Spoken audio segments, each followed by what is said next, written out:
Em nome do Pai, do Filho e do Espírito Santo. Amém. Nós pedimos, Senhor, a graça do vosso Santo Espírito sobre cada um de nós, que venha nos auxiliar para meditarmos a vossa palavra, compreender os mistérios da nossa salvação e cada vez mais nos conduzir no caminho de nossa conversão. Por Cristo nosso Senhor. Amém. Meus irmãos e irmãs, estamos aí hoje na segunda-feira da 23ª semana do Tempo Comum. Meditaremos o capítulo 6 de São Lucas, versículos 6 a 11. Aconteceu num dia de sábado que Jesus entrou na sinagoga e começou a ensinar. Aí havia um homem cuja mão direita era seca. Os mestres da lei e os fariseus o observavam para ver se Jesus iria curá-lo em dia de sábado, e assim encontrarem motivo para acusá-lo. Jesus, porém, conhecendo seus pensamentos, disse ao homem da mão seca: levanta-te e fica aqui no meio. Ele se levantou e ficou de pé, e disse-lhes: eu vos pergunto, o que é permitido fazer no sábado, o bem ou o mal? Salvar uma vida ou deixar que se perca? Então Jesus olhou para todos os que estavam ao seu redor e disse ao homem: estende a tua mão. O homem assim o fez e sua mão ficou curada. Eles ficaram com muita raiva e começaram a discutir entre si sobre o que poderiam fazer contra Jesus. Palavra da salvação, glória a vós, Senhor. Meus irmãos e irmãs, estamos aí hoje diante deste Evangelho de São Lucas, nesse capítulo 6, versículo 6 a 11. Hoje nós vemos Jesus diante da sinagoga no dia de sábado e depois de ensinar, havia ali dentro um homem da mão seca. E Jesus, diante dos mestres da lei e os fariseus, que assim estavam ali de forma a observar e tentar criar uma situação para Jesus, sabendo e conhecendo seus pensamentos, vemos isso no texto de Lucas, que revela uma coisa interessante e que nós precisamos tomar consciência.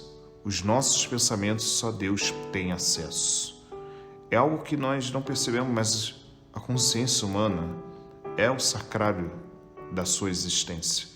Por isso a igreja ela tem um cuidado muito grande com essa questão da consciência da pessoa. E é necessário justamente percebermos como Jesus, observando seus pensamentos, tenta assim colocá-los numa situação de morder a sua própria armadilha. Nesta situação, esse homem que estava com a mão seca, ele pede para ficar de pé e pergunta se o que é permitido no sábado: fazer o bem ou o mal, salvar uma vida ou perdê-lo. Lógico, os mestres da lei e os fariseus nunca iam dizer que é fazer o mal. Eles sabem que é fazer o bem, porém ficam em silêncio, não querem responder, querem ver a ação de Jesus. E diante dessa circunstância, nós vemos que Jesus faz com que eles caiam nessa armadilha, que eles mesmos tentaram armar para Jesus, porque se omitir de fazer um bem, já é fazer um mal por natureza. É algo que todos nós precisamos estar atentos, mas deixar de fazer um bem já é por si só um mal. E aqui, Jesus não se deixa render nesta circunstância, que mostra para eles essa situação de que a ação de Deus ela nunca se volta para deixar no tempo do bem ser feito. O tempo é um lugar sagrado, é uma oportunidade que nós vemos da graça ser derramada em nossas vidas, porque ao mesmo tempo que esse tempo que nos consome, o tempo da graça vem juntamente permear nossa vida para nos conduzir e quer ver nossas atitudes mudarem. Ao contrário dos mestres da lei e os fariseus, que estão obcecados nessa questão de tentar pegar algo para destruir a imagem de Jesus, algo que muitas vezes nós, pela nossa obsessão de poder, às vezes pela inveja que nos domina, pelo orgulho que muitas vezes nós deixamos cada vez mais elevar, nos faz conduzir na nossa caminhada a uma verdadeira cegueira, que nos fecha completamente diante das realidades dos nossos irmãos que tanto necessitam e que nos incapacita de enxergar o mal que nós fazemos e realizamos com as nossas atitudes e omissões.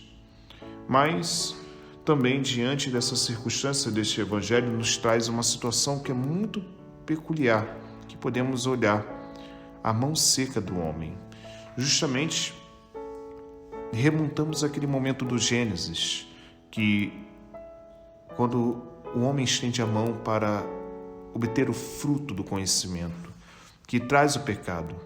O pecado ele traz para nós esse ressecamento da nossa vida, porque ele faz com que nós secamos a graça e nos tornamos estéreis e inférteis para a ação do Senhor. Quando queremos manter o pecado em nós como uma realidade habitual, faz com que nós venhamos a deixar o Senhor de lado e fazer com que aquilo que decidimos para a realidade dos nossos pecados permanecerem e conduzir a nossa vida. É algo que nós precisamos estar atentos, porque muitas vezes não percebemos a secura da nossa alma, que é consequência do pecado em nossa vida, que faz com que muitas vezes nós experimentemos um deserto árido, que nos faz viver uma profunda angústia, um vazio, um sofrimento, que nos faz desolar-nos completamente e cada vez mais não entender, às vezes, a falta de sentido da nossa vida. O Senhor traz cada vez mais, diante desse gesto, a cura que Ele quer realizar através do seu perdão.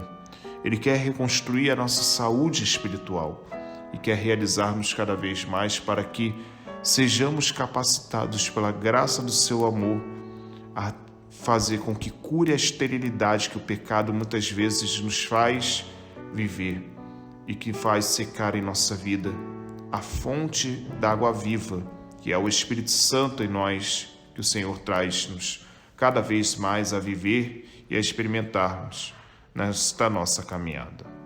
Por isso, peçamos ao Senhor, nos ajude cada vez mais a enxergar em nossa vida tudo aquilo que nós permitimos alcançar, que nos leva para longe dele, e realizar assim a obra do seu amor. Que o Senhor nos sustente, nos guie, nos fortaleça, para que mesmo diante das dificuldades da vida, o Senhor nos sustente e nos cada vez mais ajude em nossa reconciliação com Ele e com o próximo. Louvado seja nosso Senhor Jesus Cristo, para sempre seja louvado. Deus abençoe, proteja e guarde todo o mal, em nome do Pai, do Filho e do Espírito Santo. Amém. Deus abençoe e proteja a todos e tenham todos um bom dia.